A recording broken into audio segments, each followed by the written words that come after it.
Opa, e lá vamos nós para mais um Esporte Mais dessa quinta-feira, hein? Acompanhe o que vai rolar por aqui. Sérgio Papelinho, o novo gerente de futebol do Fortaleza, soltou o verbo em sua apresentação. Vamos falar também sobre Copa do Brasil e competições internacionais. Givanildo Oliveira, o técnico alvinegro, lamenta os desfalques, mas se mostra empolgado com o time na estreia da Série B. Copa do Nordeste. CBF fará play-off para definir os competidores para a edição 2018. Tudo isso e muito mais agora no Esporte Mais.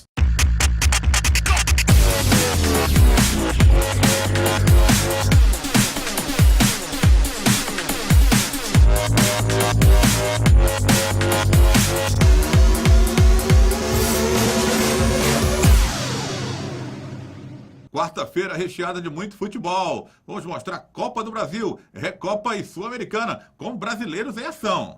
Pela Copa do Brasil, Flamengo e Atlético Goianiense ficaram no 0-0 no Maracanã. No jogo da volta, o Flamengo joga por um empate com gols ou por uma vitória simples para avançar de fase na competição. No estádio Mangueirão, o Santos bateu novamente o Paysandu, agora pelo placar de 3-1, e foi às quartas de final da Copa do Brasil. Os gols do Peixe foram marcados por Bruno Henrique 2 vezes e Kaique. Diogo Oliveira descontou para a equipe do Papão. No Arruda, Santa Cruz e Atlético Paranaense não saíram do 0-0. Pela Copa Sul-Americana, o Cruzeiro perdeu pelo placar de 2-1 para o Nacional do Paraguai. O resultado foi o mesmo do jogo de ida e a partida foi para os pênaltis. A Raposa perdeu por 3-2 e a última cobrança foi desperdiçada por De Arrascaeta. O Corinthians bateu a Universidade do Chile novamente e avançou de fase na Sul-Americana.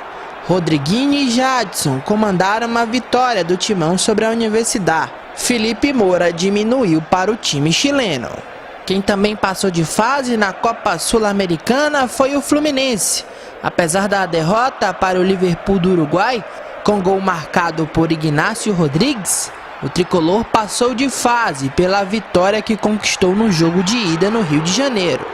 Falando da Recopa Sul-Americana, não deu para a Chapecoense. No duelo dos times irmãos, deu o melhor para o time da casa.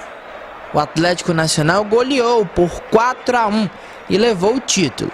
Os gols do time colombiano foram marcados 2 vezes por Ibargüen e 2 vezes por Dairo Moreno. Túlio de Melo descontou para a Chapecoense. E já estamos com o nosso comentarista, Danilo Queiroz, para analisar essa quarta-feira de futebol, Copa do Brasil, Recopa, tivemos Sul-Americana, mas vamos começar pelos resultados da Copa do Brasil. Flamengo e Atlético Goianiense. O Flamengo, uma maratona de jogos, foi campeão carioca, tem Copa do Brasil, está envolvido também na estreia do Campeonato Brasileiro e tem também a Libertadores, mas dá pra gente esperar mais desse Flamengo no Maracanã? A torcida compareceu, hein? Afinal, era o jogo assim, uma espécie de entrega de faixa depois do título carioca. Era o primeiro jogo depois do título e realmente se esperava um pouco mais do Flamengo e até do Atlético Goianiense. As equipes ficaram muito na burocracia e o jogo terminou em 0-0. Por incrível que pareça, Adriano, com o segundo jogo acontecendo lá em Goiás, o Flamengo levou uma certa vantagem. Não tomou gol em casa e agora qualquer empate com gols... Isso é importante na Copa do Brasil, é verdade. Importantíssimo. Pode levar à classificação da equipe carioca. Se bem que o Atlético Goianiense, em seus domínios, sob direção de Marcelo Cabo, costuma fazer peripécias. Vide a última Série B, onde disputando com o Vasco, a equipe do Atlético Goianiense acabou campeão, o Atlético Goianiense acabou campeão, a equipe acabou campeã da Série B. Então, o Flamengo tem que tomar todos os cuidados. Mas me parece que até por isso é que aconteceu 0-0, o Flamengo está muito focado na Libertadores, né? E enquanto ele estiver na Libertadores, todo o seu foco vai estar para essa competição. Mas ele já demonstrou o seguinte, pela final do Campeonato Carioca, quando é jogo decisivo, aí o foco muda. Pode ser que no jogo decisivo de classificação, lá em Goiás, o foco também mude e a gente possa ser brindado, os torcedores que forem ver, e a gente vai ver, e os gols depois também, com boa apresentação e alguns gols interessantes. Olha, e o Santos, hein, mais uma vez venceu o Paysandu E a gente pode falar, né? Venceu os 2 jogos, então foi mais que justa, né? Essa classificação do Santos para a próxima fase. Com esses 2 horários de jogos, né? Esse foi o jogo que eu acabei assistindo ontem. Você tem que acabar definindo Escolhendo um para assistir. qual o jogo que você vai assistir. Tudo, né? Claro que eu fiquei dando uma zapeada, você também, né? Mas dei mais uma olhada no jogo do Santos, porque o resto parecia um pouco demais do mesmo e também era o jogo que tinha menos televisões apresentando. Então assisti, vi um Paysandu tentando fazer alguma coisa, até por isso acabou o Santos vencendo aquela partida. Já tinha uma boa vantagem de 2-0 no primeiro jogo em casa, então facilitou também o trabalho do Santos. Quis assistir também, porque o Paysandu será um dos adversários dos nossos clubes aqui, no caso do Ceará, na Série B. Pude ver o que é que o Paysandu tem. Nada demais, mas uma equipe que em casa vai dar trabalho com certeza. Não deu ao Santos, porque era o Santos. E a classificação foi tranquila da equipe paulista. Olha, um 0-0 assim, mas um 0-0 sofrível entre Santa Cruz e Atlético Paranaense. As 2 equipes bem desfalcadas. Toda hora que eu mudei para esse jogo, né, dando aquela zapeada, os times estavam ali no meio campo, numa batalha de meio campo. Eu não consegui ver um cruzamento na área, eu não consegui ver um escanteio. Obviamente que deve ter acontecido no jogo, claro que eu estava zapeando, mas depois, quando eu tive a oportunidade de ver os melhores momentos, percebi que não perdi muita coisa em assistir essa partida, não. Um outro 0-0 e uma situação que vai ser definida no segundo jogo, né? Pior para o Atlético Paranaense, na questão em que o 0-0, no mesmo caso do Flamengo, deu ao Santa Cruz a condição de que empate com gols na Arena da Baixada vai dar Santa Cruz. Mas o Atlético Paranaense vai estar em casa e vai ter a obrigação de vencer e passar para a próxima fase. Deve estar mais completo, né? Ontem estava muito desfalcado, como o Santa Cruz também poderá estar mais completo para esse jogo. Teve Sul-Americana também, tivemos a eliminação do Cruzeiro nos pênaltis lá no Uruguai para o Nacional, tivemos a classificação do Fluminense mesmo perdendo.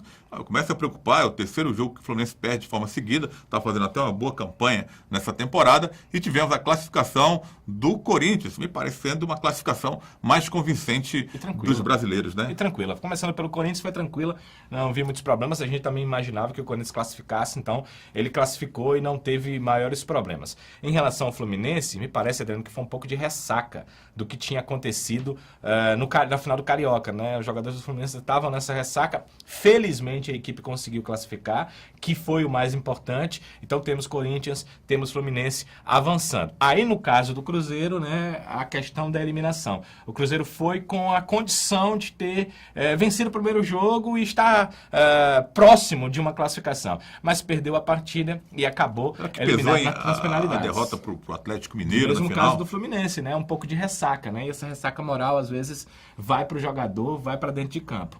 Obviamente a Sul-Americana, depois dessa vaga para a Libertadores que ela dá, passou a ser mais interessante para os clubes brasileiros. Porque muitas vezes, principalmente nessas primeiras fases, enfrentam clubes que não são tão tradicionais nos seus países e acabam tendo até mais facilidade do que dentro do futebol brasileiro, uma Copa do Brasil que também dá essa vaga para a Libertadores.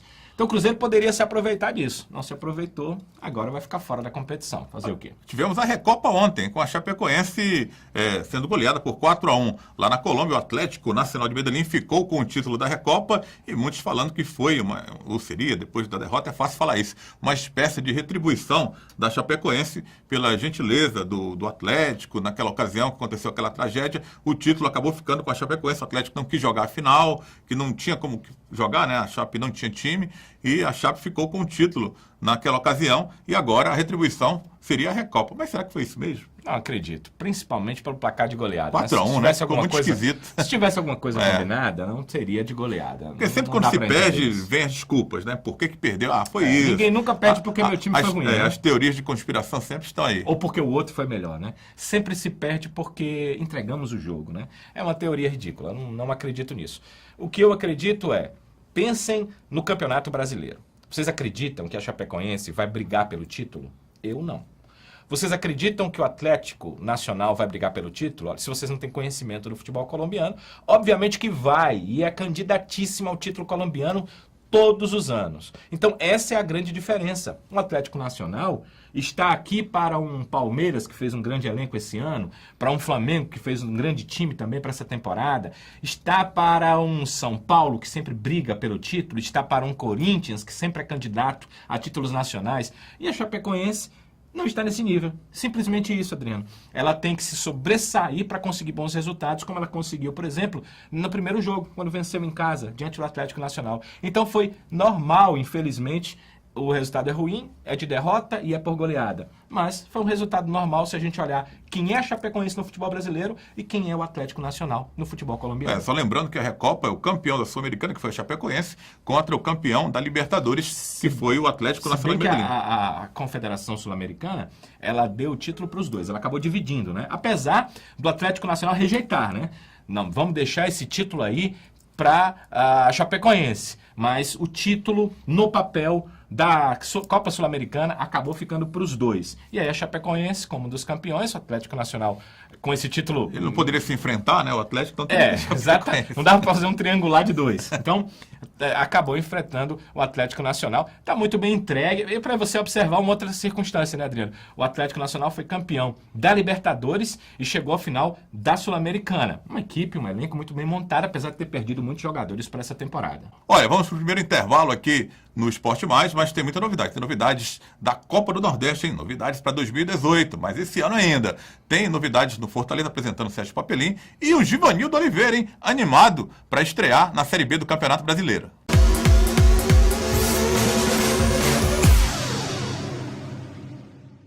Chute de craques, dando asas para voar, transformando sonhos em realidade. O workshop objetiva revelar atletas que buscam oportunidade de mostrar seu talento. São 15 dias de palestras, qualificação e treinamentos. Produziremos seu material que será mostrado a clubes profissionais de países como China, Peru, Equador, Coreia, Vietnã, entre outros. Com grande experiência no futebol europeu, um dos palestrantes é Mauro Pacheco. O evento acontece a partir do dia 20 de maio, em um CT, na cidade de Santa Isabel, interior de São Paulo, a 40 minutos da capital. Chute de craque, dando asas para voar, transformando sonhos em realidade.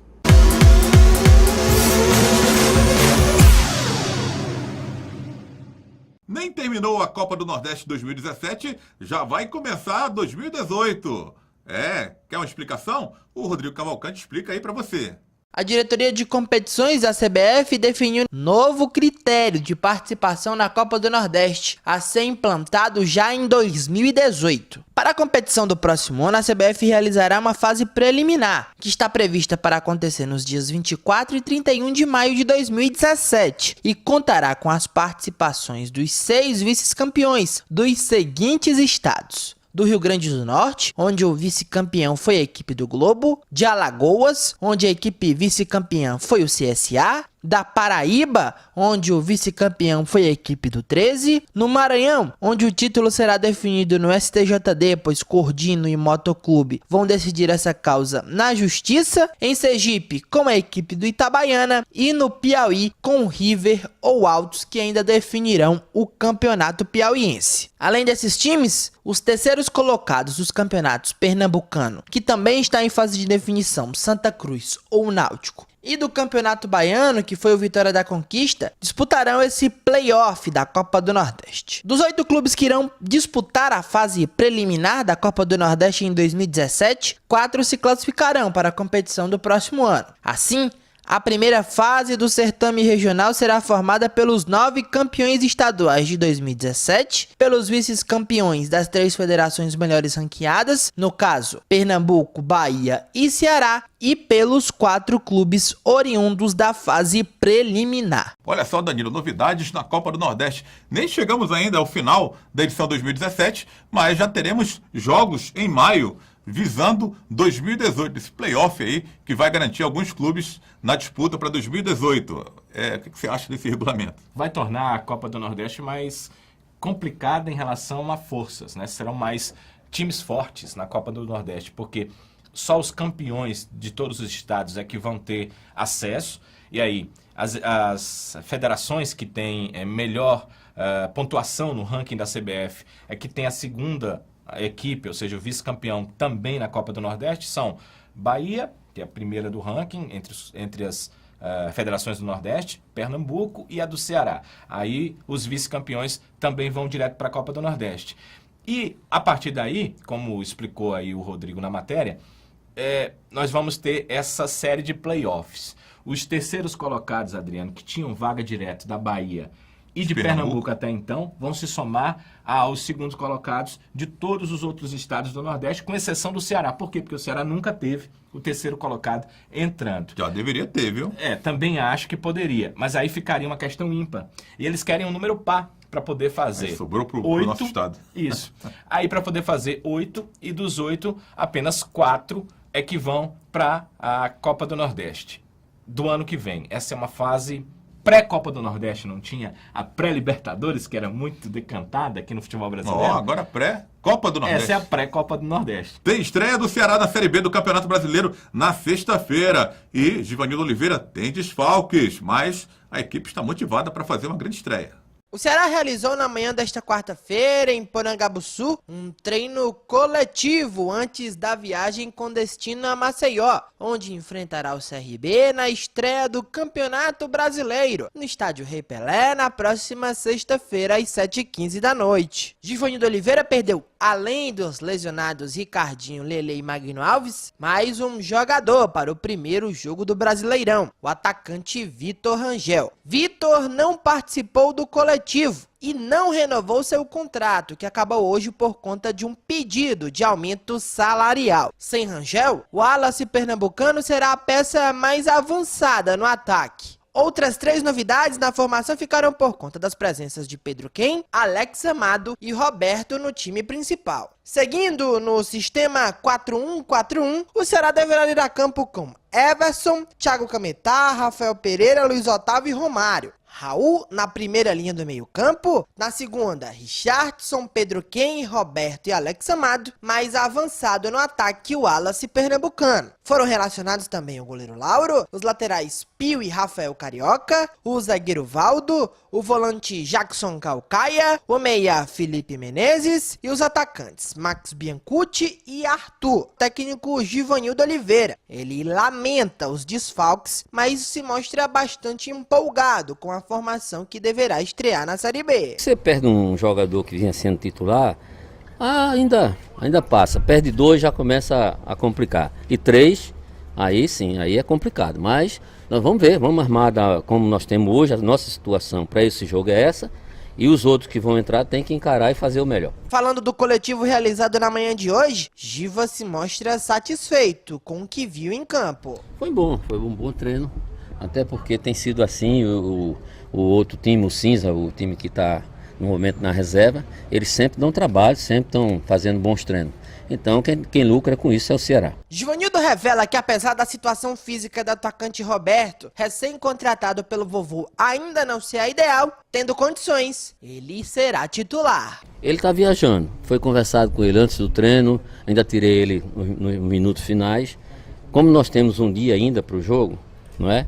Que é essa quinta-feira, lá também nós vamos conversar na recreação amanhã para ver como ele está e principalmente na hora do jogo, no dia do jogo. Vai ser feita uma revisão nele, médica, vou conversar com ele pessoalmente para saber se ele tiver condições, joga, se não, não joga. O técnico revela que apesar de todos os times conhecerem uns aos outros, é importante estar atento para não ser surpreendido. Nós procuramos ver o jogo deles contra o CSA. Enfim, agora só que o jogo às vezes muda, o jogo é que vai dizer. Às vezes você faz uma pré-eleção pensando que o time adversário vem de um jeito e na hora do jogo, começa o jogo, você já vê que tem alguma coisa diferente. Como nós também, às vezes mudamos aquilo que eles pensam. E é esse jogo, né, que acontece até você sempre se ajustar primeiro do que o adversário para ganhar a partida. Conhecido no mundo do futebol como o rei do acesso, Givanildo fala sobre um dos segredos do sucesso. A receita é o grupo, né? Eu acho que o treinador, do momento que ele tem um grupo que encaixa, que procura melhorar a cada treino, a cada jogo. Por exemplo, quando eu cheguei aqui, eu encontrei uma dificuldade de posse de bola. Eu entregava a bola muito rápido. E daí isso é um ponto principal no futebol, porque a história diz, é uma coisa que todo mundo sabe, mas eu sempre lembro, se você tem posse de bola, você não toma o gol. Só tem uma bola, então não toma o gol. Então isso foi marcante para a gente, por isso que nós melhoramos e nós tomamos poucos gols, como eu acabei de falar, porque a posse de bola sempre foi mais da gente. A delegação delegação do Ceará embarcou na tarde desta quarta-feira por volta das 4 horas da tarde com destino a Maceió. Tudo, a delegação alvinegra só chegará em Alagoas na madrugada, por volta de 1h da manhã, pois fará uma conexão no Rio de Janeiro. O vovô encerra os preparativos para o jogo da próxima sexta-feira, nesta quinta-feira, no período da tarde, em uma atividade realizada no estádio, no palco do jogo, sem a presença da imprensa. E o Ceará já viajou para a estreia na Série B do Campeonato Brasileiro e escalado com desfalques. Mas essa escalação, Danilo, é a ideal para a estreia? Ideal não é. Ideal é você ter os melhores jogadores. Mas ela é a que se pode no momento. Que se tem, né? Você acha que perder Lelê, perder Magno Alves é ideal, Adriano? Não é não, somente o Magno Alves. Pois é, não é ideal, até porque o Ceará está com uma questão de contenção de despesas, não contratou um outro centroavante, não quis manter o Vitor Rangel, e até entendo, com o Givanildo querendo utilizar ali pelo lado, e a equipe tendo muitos problemas ali pelo lado, exatamente no setor em que ele normalmente coloca o Vitor Rangel, porque não sei se você lembra, Adriano, colocou na esquerda, o problema era lá na esquerda. Nas finais ele já, tendo o Lelê, colocou o Vitor no último jogo na direita. Aí o problema foi pelo lado direito, a equipe não avançava. Porque o Vitor é centroavante e jogar pelo lado é uma complicação. Então, na renovação de contrato, o Vitor Rangel pensou, poxa, eu sou o cara do treinador, vou pedir aqui um aumento de salário. Aumentinho, né? Que é de lei. Acabou não ficando. Informou para a direção do clube que deve estar indo para a equipe do Avaí e não ficou no Ceará. Mas tinha proposta, né? Se não tivesse também... Ele teria definido pelo mesmo salário. Quem é que vai perder a possibilidade de um contrato até o final da temporada? Né? Ninguém vai fazer isso. A questão é, o Ceará não tem hoje os seus titulares ali do setor ofensivo. Até acho que sem o Vitor não é muito problema, não faz muita falta. Mas sem Lelê e sem Magno Alves, aí a situação fica um pouco complicada. Agora, modificações, né? Querendo ou não, o time foi bem mudado do meio para frente. Nós teremos aí um Pedro Quem, teremos a possibilidade da estreia do Roberto e teremos um Alex Amado. O que a gente pode esperar dessa equipe do Ceará nessa estreia contra o CRB? Como sempre, em times do Givanildo, um time bem organizado. O Ceará é um time muito bem organizado com ele e tem... Até a manutenção do Wallace Pernambucano também, né? Só que ele vai jogar como centroavante, né? Ele vai jogar um pouco mais à frente, né? Essa é a grande mudança e por isso a entrada do Pedro Quem na equipe. Mas o fator organização, ele não deixa de acontecer por isso. Os times do Givanildo são times organizados, em que os jogadores entendem muito bem as suas funções e têm, em sua maioria, duplas funções. Quem joga também vai precisar marcar. E o que ganha essa equipe do Givanildo com o Wallace Pernambucano um pouco mais à frente é que aquela marcação mais forte ali dos zagueiros que o Magno, pela sua idade e pela sua forma de jogar, não fazia, o Wallace já vai poder fazer, facilitando até quem vem de trás, porque a bola já vai chegar um pouco mais quebrada lá no setor defensivo do Ceará. Com o Pedro Quem ganha no passe, que ele tem um bom passe, e também na hora de organizar as jogadas. Ele organiza bem. Não é um grande armador de jogadas, não é um grande meia, mas ele faz tabelas, é um cara que progride dentro da partida, tocando a bola. Isso pode ser bom para a equipe do Ceará, mas é um meio-campo novo. Né? Era muito melhor você manter o que foi feito no Campeonato Cearense e começar com um certo entrosamento. Você vai ter essas quebras de entrosamento. Uma quebra ali no ataque, uma quebra no meio-campo com a entrada do Pedro Quem. Porém, não são tantas novidades assim os jogadores que estão entrando. A única novidade pode ser mesmo o Roberto, que está estreando na equipe. O Ceará está mudando aí os jogos do Castelão para o PV. Finalmente, o velho PV, o presidente Vargas, liberado para jogos. E os 5 primeiros jogos do Ceará como mandante serão no estádio Presidente Vargas. Uma boa? Primeiro porque não tem mais contrato. Né? O contrato que tinha com o estádio Castelão, feito ano passado, terminou. E esse contrato, aí o Ceará pagava menos pela manutenção durante os jogos. Então, o arrendamento do estádio para os jogos. E sem esse contrato, o valor é maior e a torcida não está comparecendo. É fato que no futebol cearense nós tivemos... Nos últimos 4 anos, se formos computar dados com comparecimento, com rendas, esse valor vai caindo ano após ano. Eu acho que a condição financeira do povo tem muito a ver com isso. Entendo também que o torcedor gostaria que nossos clubes avançassem, ou seja, um Ceará sair da Série B e ir para a Série A, um Fortaleza sair da Série C e ir para a Série B. Isso tudo tem muito a ver com isso. Mas a distância do Castelão, em alguns momentos, ajuda também ou prejudica no caso do torcedor poder comparecer, Adriana, porque às vezes o cara tá com um pouco de dinheiro e ele gasta um pouco mais de combustível para chegar ao Castelão, ele paga um estacionamento caro no Castelão, ele paga uma alimentação cara no Castelão, tá tudo contra realmente o Castelão. E no estádio Presidente Vargas, por ser mais perto, Ceará está apostando, e o Fortaleza também, né? Que o estádio Presidente Vargas possa trazer seu torcedor de volta. É uma aposta. Nós só saberemos se ela é real, se ela pode dar certo, quando os primeiros jogos acontecerem. E as nossas redes sociais, hein? Vai lá, curte, compartilha, espalha pra geral. Estamos na internet, o Esporte Mais também é forte nas redes sociais. Vai lá e dá aquela fortalecida. Intervalo, na volta, tem Sérgio Papelinho, o novo gerente de futebol do Fortaleza, soltando o verbo.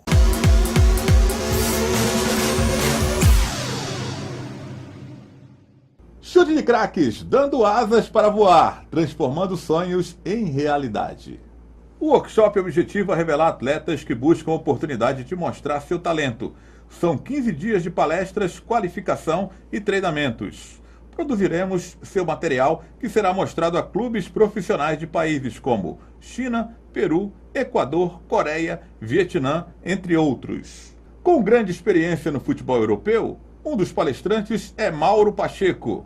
O evento acontece a partir do dia 20 de maio, em um CT na cidade de Santa Isabel, interior de São Paulo, a 40 minutos da capital. Chute de craque, dando asas para voar, transformando sonhos em realidade.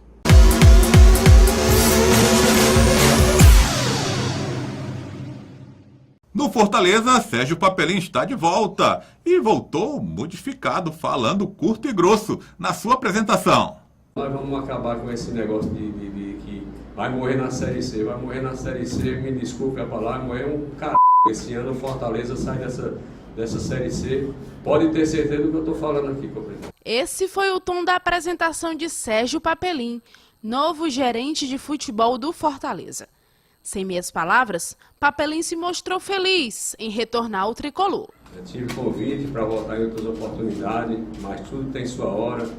Achava que não era o momento naquela época dos convites, mas hoje eu senti que o Fortaleza está trabalhando unido. E a confiança de que o time sairá da terceira divisão é uma certeza para o novo gerente do tricolor. O Fortaleza tem as limitações financeiras, é um clube que durante a competição vai perder, vai ganhar. O Fortaleza sai dessa Série C. Pode ter certeza do que eu estou falando aqui, companheiro. Estou muito confiante e trabalhar o que 24 horas por dia para acontecer isso.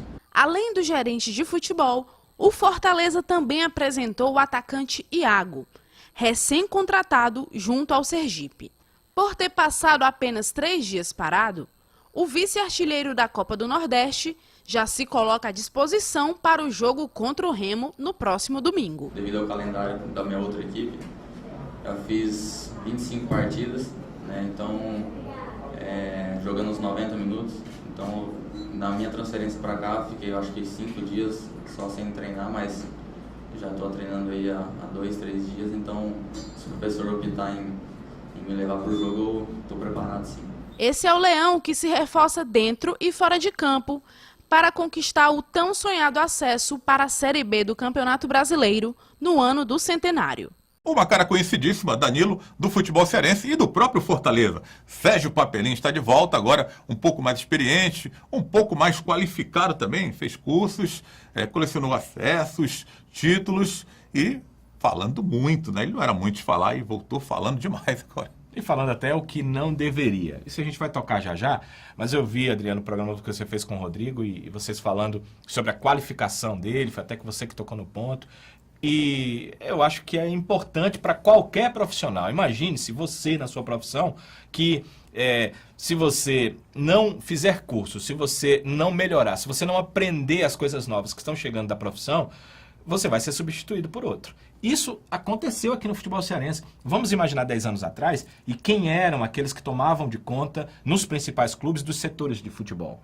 Se você for observar hoje, a coisa mudou em muitos, porque o conceito mudou e as pessoas não seguiram o conceito. O Papelinho seguiu, o Papelinho conseguiu se firmar no mercado, ele foi ao norte, conseguindo no Paysandu situações positivas, acessos, até profissionalizar, pelo que eu sei, o departamento hoje do Paysandu é profissionalizado. E foi o Papelinho que fez isso. Luverdense com também. a sua condição, fez isso no Luverdense e estava fazendo isso no Cuiabá. Ele traz isso para o Fortaleza. Eu só espero que o Fortaleza se deixe administrar o seu departamento de futebol pelo profissional, que não fique naquela questão de que, o mecena que paga é quem deve dar as rédeas do departamento. Não, o departamento deve ser administrado mesmo pelo profissional que tem conhecimento para si. E quem toma de conta como diretor do departamento tem que avaliar o trabalho desse profissional, cooperar no que for possível e facilitar o trabalho dele. Se isso for feito, acho que o Papelinho vai ter muito sucesso na equipe do Fortaleza. Olha, e com o Papelinho chegam as especulações. Estão especulando aí o Leandro Cearense, do Paysandu, que trabalhou com o próprio Papelinho na época que ele estava no Paysandu, ainda está lá no Paysandu, o Leandro Cearense, que não é cearense, né? O pai dele que era cearense. Só o nome, mas né? pegou esse apelido aí de cearense, talvez pelo pai. E especulando a volta do Fernando Fumagalli, que passou pelo Fortaleza há 12 anos atrás, em 2005, e foi uma das estrelas do Guarani no acesso à Série B do Campeonato Brasileiro. E o Gaston, que deixa o Fortaleza, vai para o Vila Nova, e o esquisito é que ele treinou a semana inteira como titular. Pois é, o mais esquisito é isso. Mas tem essa questão de inscrição e tem um número máximo de inscritos agora para um time que vai disputar qualquer série em nível nacional, e talvez ele não estava nos planos, então foi melhor que ele possa seguir. A gente até falou aqui que era uma maldade com os jogadores do Fortaleza sem saber se iriam jogar o Campeonato Brasileiro Série C, eles ficarem no campeonato e aí perderem o bonde da história na época que estamos começando todas as competições nacionais. Por esse fator foi positivo. Foi negativo para o Fortaleza porque um cara que treinou na lateral não vai estar em campo. Mas o Fortaleza está tentando se renovar agora, devia ter feito um pouco antes, né, Adriano? Já faz um tempo que houve o final do Campeonato Cearense, dava para ter sido feito isso um pouco antes, não fez, deixou para a última hora, esse é um problema. O Leandro Cearense é um bom jogador, mas para o que o Fortaleza tem de perspectivas, olha, não sei se é o jogador certo. Se for esse que caiba no bolso do Fortaleza, aí a torcida e nós temos que entender e só torcer para que ele vá muito bem por aqui. Você falou num outro jogador, Fumagalli. que era o Fumagalli. Em relação ao Fumagalli, é um jogador que, jovem, a gente não pode dizer de jeito nenhum. Quando ele passou aqui, ele já era um veterano. Ele realmente estava jogando Isso bola. há 12 na equipe do anos Guarani. atrás. Mas eu fico imaginando, é esse mesmo norte que o Fortaleza quer dar para o seu time nessa Série C, em que eu acabei de dizer, você só pode contratar um número limite, que são 35 jogadores para a competição. É esse o norte mesmo que o Fortaleza quer dar? Eu fico na interrogação e vou torcer para que não seja, para que o Fortaleza contrate jogadores. Não é de quilate técnico diferente. O Fumagalli parece até que tem um bom quilate técnico. Mas ele aguentaria a competição como aguentou no ano passado, dessa forma que o Fortaleza quer fazer? Um a mais para quem é veterano, né? Já pesa. É muito pesado. Eu não sei se era um jogador que iria, dar ao Fortaleza essa condição que ele precisa, principalmente num setor tão importante do time como o setor de meio campo. Se vier, vamos ver o que é que ele vai poder produzir e torcer para que ele produza tanto quanto ano passado na equipe do Guarani. Valeu, Danilo Queiroz. O Esporte Mais está se despedindo, mas as nossas redes sociais estão aí para você seguir, curtir e compartilhar. facebook.com/Esporte Mais na TV é o Face. Temos também o Twitter, @Esporte Mais na TV. Temos o Instagram, @Esporte Mais TV. E o canal no YouTube. Vai lá e confere toda essa bagaça no Esporte Mais na TV. Faz a sua inscrição lá e dá aquela fortalecida bacana. Amanhã tem mais.